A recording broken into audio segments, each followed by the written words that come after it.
This time on IRB Sevens World, we look back on the opening round of the HSBC Sevens World Series in Australia. We're with Puma Sevens legend Santiago Gomez-Cora at his first tournament as coach.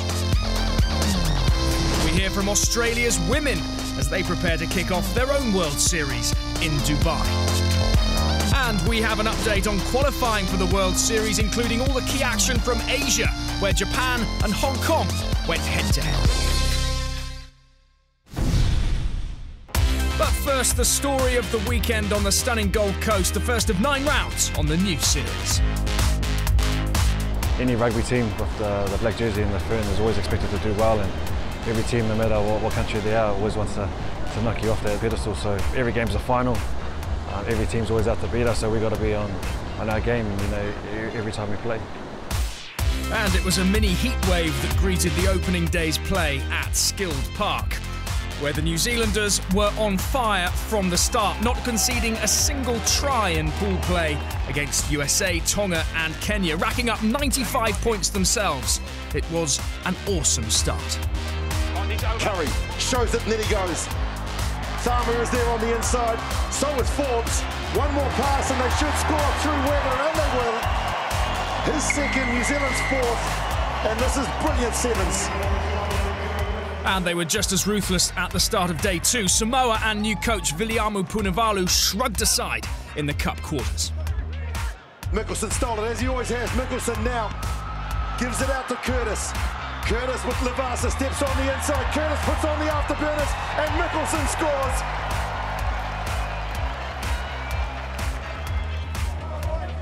Elsewhere, the fates collided when England and Fiji went head-to-head. Ben Ryan now in charge of the Fijians, taking on his old players, and their new man in charge, Simon Amor.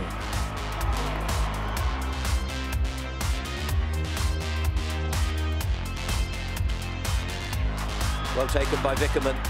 Oh, this is the settle. This settles it, absolutely. Rob Vickerman. England and Amor emerging victorious, but early days for Ryan, who left vowing to make Fiji a lot better by Dubai. It's been a very illuminating 10 days, really, I've had with the boys. Huge amounts of growth possible on this programme, and that's a really exciting thing. We've got to go back to basics a little bit. Boys have got to get fitter, but we're going to be pretty strong this year. The reward for England was New Zealand, who are still yet to concede a point. Mike Ellery ensured they did and put England ahead, but the men in black hit back either side of the break. Dixon sets it up again. Mickelson, who's gone away. He has gone away from break. Tim Mickelson, my word, what a man. The Sevens All Blacks coming through their first real test against Simon Amor's New England.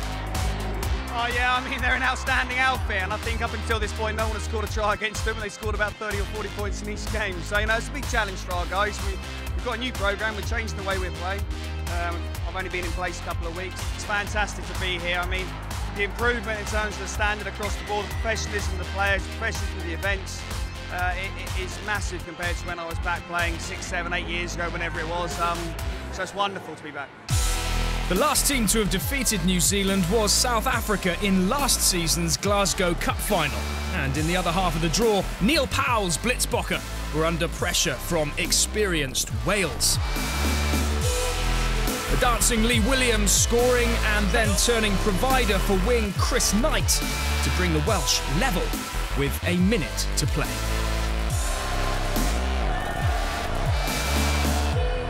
Now it's South Africa, what can they cook up here? What a beautiful ball, and he hit it like a bullet out of a gun, and Stephen Hunter's going to race away to score. The box through to the semis to play hosts Australia, whose captain Ed Jenkins was inspiring them to show some rare early season form. Stannard gets it nice and high. Chance to get up and compete. Knock backwards. Advantage here for the Australians, and they could start brilliantly. It's Jenkins. Jenkins on the outside, and he's too quick. In a real tussle, the South Africans hit back. Jamba Ulengo, another off their factory line, and his determination forcing extra time.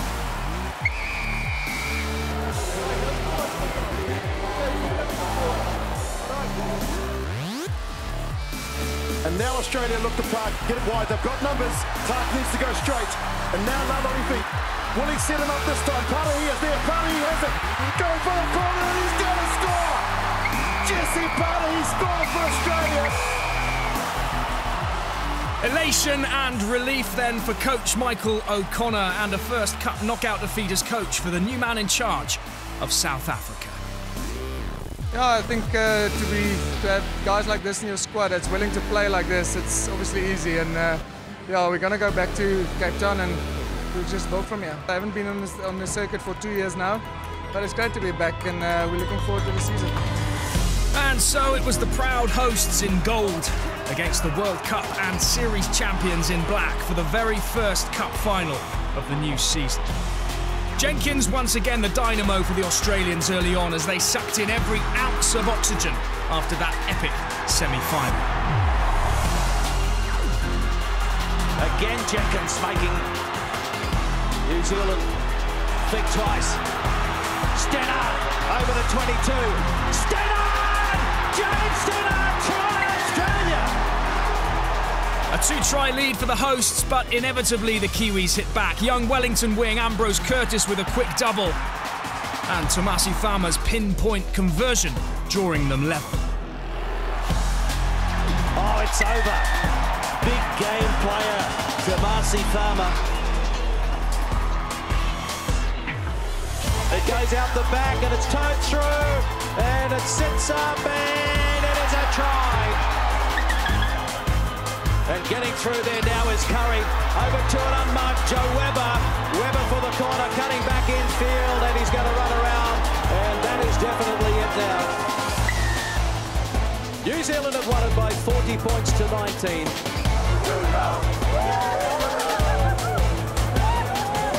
It's a great feeling to start, the World Series, with a win. It's always important to get to do well in the World Series, and we haven't won this tournament, here anyway. And the last 2 years we've been in the final, beaten both times by Fiji. So great to win it here and beat the hosts. New Zealand on top after round one. 8 stops still to come. All the action live online and of course on IRB Sevens World. He has got jet shoes. There's no substitute for sheer pace. Brilliant running by the winger. He's a speedster. This season we'll dip behind the scenes at training to see how the finest players in the Olympic sport of sevens chisel themselves into shape for the life and demands at the top. First subject matter was raw speed, and it will come as no surprise who we searched out. There's a lot more space and more opportunities for you to have one-on-one opportunities against the defenders. So having the ability to be quick means you can just pick people off and have the opportunity to just get through the line, really. For me personally, I don't really worry about the opposition, really. I try and just play as best as I can and make them worry about me more than I worry about them. If you feel confident, then you can do anything. You feel like you can run through walls. Some guys can be quick, but I think it's more about the acceleration and the ability to get through that space and be able to run as fast as you can and get to your top speed as quick as possible. I literally just stand up on the outside and just use my speed and hopefully try and beat people. It just reverts back to kind of seeing where the hole is and just hitting that harder, really. And hopefully you can just accelerate through the hole. You just kind of just go on autopilot, really, and just run. It's pretty exhilarating, to be fair. There's no other feeling being able to beat a man and going through and scoring and hearing the crowd roar as well. It's pretty unforgettable, how loud and how amazing it makes you feel inside as well. Most teams have quick guys. Shannon Walker's pretty quick, and a guy called Colin Isles as well, he's pretty quick as well. Oh, here comes the speedster, Colin Isles. There he goes. See you later. There he goes. There's a rabbit loose. Now going to catch the 36th fastest man in the United States. The grass is still smoking out there where he burned on the outside. Raw speed is very important in the game of sevens. Sevens is a fast, explosive paced game. And when you got raw speed, man, you can use that to your advantage. I'm kind of born with it, but I work with it all my life. I do a lot of different things to maintain my speed and get faster. I do a lot of acceleration work. There's ladders where I'm working on my footwork. I need the center of gravity and speed distribution where I'm hitting up the ground and I'm at equal force and you can hear the marks like pop, pop, pop, pop. I do a lot of flying 60s on the tracks and a lot of it also in the weight room. I do a lot of Olympic lifts, step ups, box jumps, Just things to work on my elasticity on the ground, so getting off the ground as fast as I can. When I know I'm gonna get the ball and I'm gonna gas somebody, first of all, my eyes light up like silver dollars. It's an incredible feeling, knowing that, okay, I got this space right here, a lot of space, and I know I can take this guy, and I know I can outrun him. It's an incredible feeling because you're doing what you love, and for me, I love running, and I love running fast, and for me, when I know I'm about to go, and I know I can take them, I know that once I reach my top end speed, I'm not gonna let nobody catch me. So how much of being that quick is nature and nurture?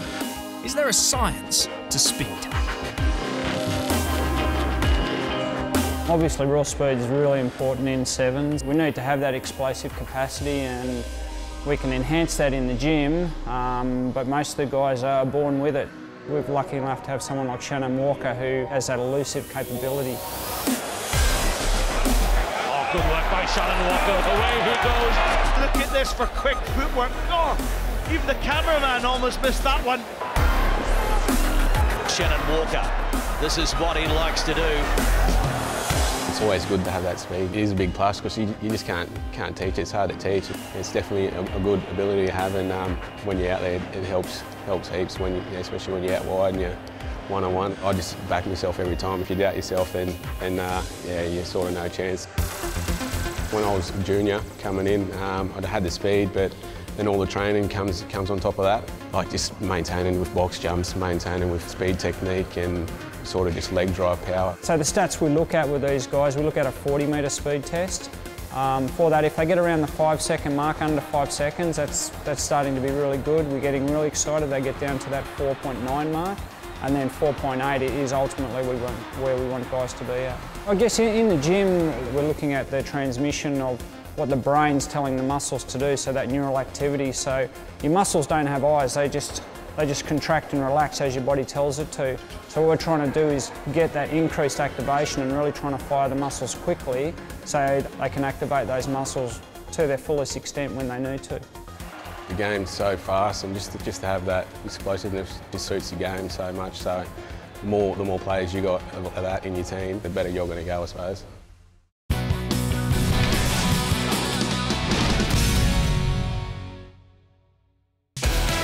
The Women's Sevens World Series kicks off again in Dubai, and after the first edition last season and the World Cup in Moscow, there's no doubt that the women's game is starting to show its teeth. The game has become a very physical game. I look back at videos 2 years ago, and the game's just changed so much in those 2 years. It was very much about you know, individual skill in that passing game, where the physicality of the game has really come into it, and that, you know, as a team, I think one thing that we lacked last series was that physicality of the game, and it really cost us. But Australia are now adding some steel to their handling game, epitomised by captain Shani Williams at the World Cup. These girls tackle just as hard as the guys, trust me. Ouch, now that was crazy, and it was Shani Williams again, who's just had the bloody nose smashed straight into Heather Fisher. Yeah, it looks like it hurt, it really does, but I guess when I'm out there, it's completely different. I've got that adrenaline rush, and I say that Aussie pride every interview. I say it, and I mean, you know, that clip's pretty woeful. And because of the conditions, it was so slippery and muddy. Next minute, the kicks hit me, and it's kind of dropped the ground, and then I've kicked it, and I went, oh no, this is going to be terrible. Me and Heather Fisher both popped each other in the chin, and out come my nose plug. So, you know, it is rough and tough, but at the same time, it's, you know, a wonderful game to be playing and getting involved in. And it was Williams who served up the match winner in that plate final. Well, Shani Williams has been a standout player in this plate final. Our captain Shani Williams is such an absolutely great leader, both on and off the field. Her performance at the World Cup, particularly in that England final, was something out of this world, and you know, she's the ultimate sevens player, so to have someone like that in our team, we really look up to her and aspire to, you know, step up to her game as well. Both Cherry and Williams confirmed in Australia's squads for the Emirates Dubai Rugby Sevens at the end of the month. Dubai's our first leg, so that's going to be pretty good. We've played there before. It's quite hot conditions, so it's a little bit similar to Australia. We're looking on the up, and hopefully we do better than last year, and I'm pretty sure we will. Australia up against Canada, Brazil and France. New Zealand, the defending Dubai and series champions, still the team to beat. Asia's top two have been embroiled over the past month or so in a battle for regional bragging rights. The HSBC Asian Sevens Series raising standards across the board, but Japan and Hong Kong the clear favourites at the second round in Thailand. With Japan having won round one, Hong Kong needed to hit back and led by 2 tries in the final, but Dai Ozawa's try drew the scores level at the death. Hong Kong pushed for the sudden death winner but coughed up the ball in midfield. Lamalo Lameki, the new star of Japan Sevens, was on hand to pick up and take the ball on for the Brave Blossoms. The same man following up to take the ruck ball and dive over for the winner. Japan with 2 wins from 2 in the series and on track to win back their Asian title. Unless Hong Kong could get the result they needed in India at round 3. Mumbai's Bombay Gymkhana, the setting. The cup final, once again pitting the two together. Hong Kong had to win to deny Japan. And this time they did keep their composure. As the Brave Blossoms were threatening to make another comeback, teenager Rafe Morrison danced through for the decisive score. Lameki scored for Japan, but Hong Kong's 24-14 win putting them right back in contention for the series title. Any win for them at the final round would be good enough.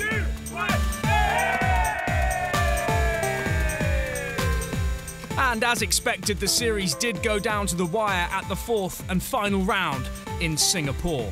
Both of the favourites cruised through, Rafe Morrison with a semi-final hat-trick for Hong Kong against South Korea. Charge down from Ming-Ju Lee, charged down by Lee Jones, he's on it. This is Rafe Morrison, he scored 2 in the first half.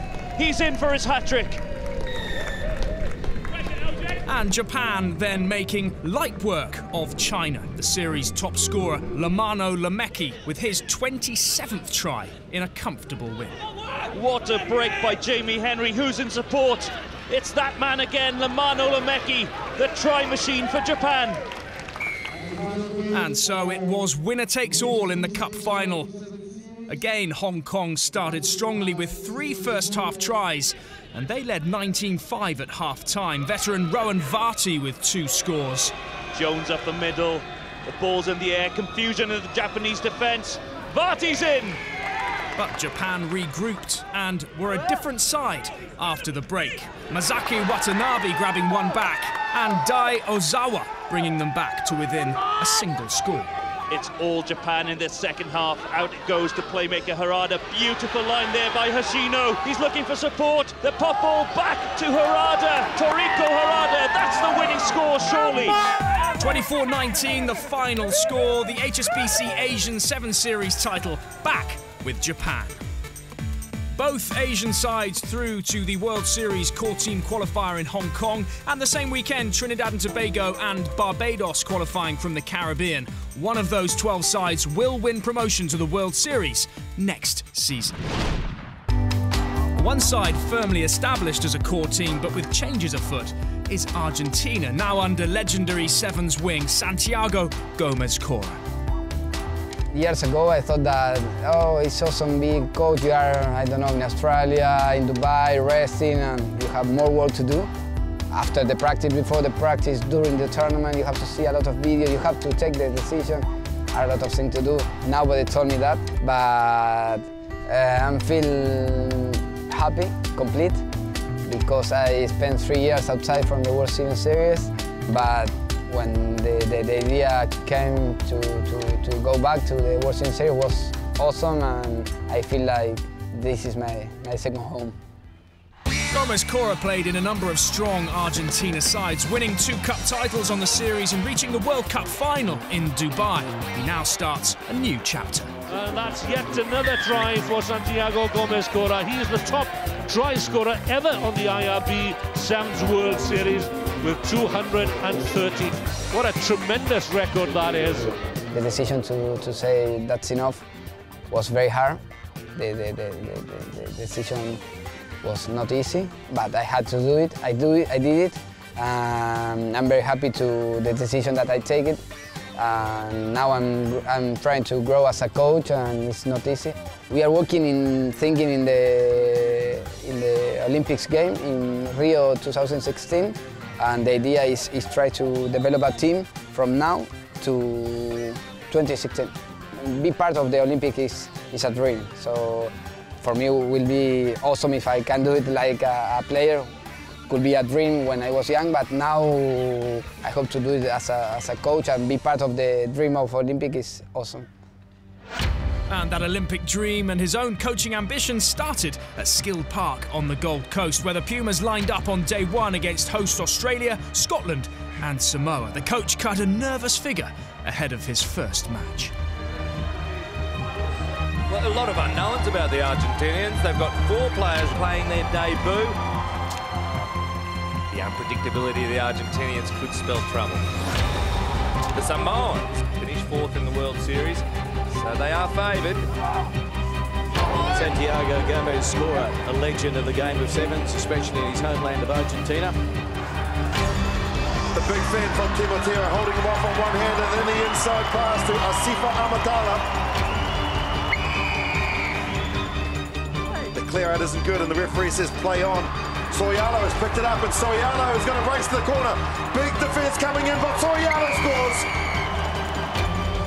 The Argentinians, they've got 4 debut players on the field. That explains why they're not taking their opportunity. Against Scotland, there was improvement and encouragement for the coach. Turned over. Here's a chance for Argentina. There's the support of Alex Muller, and it is a try.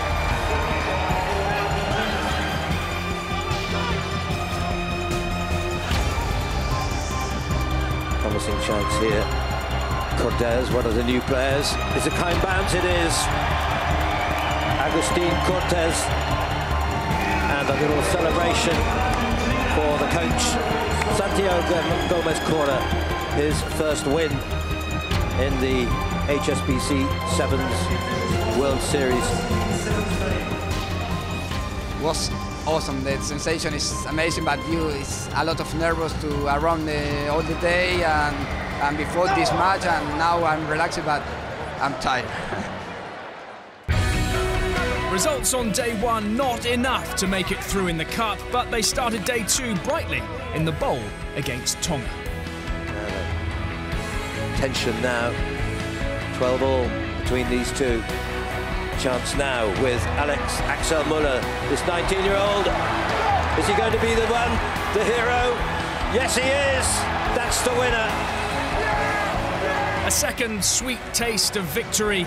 Could they now reach a first final of the season with a win against France? Here's a chance here. Diego Palma, he's going to get it. This levels it.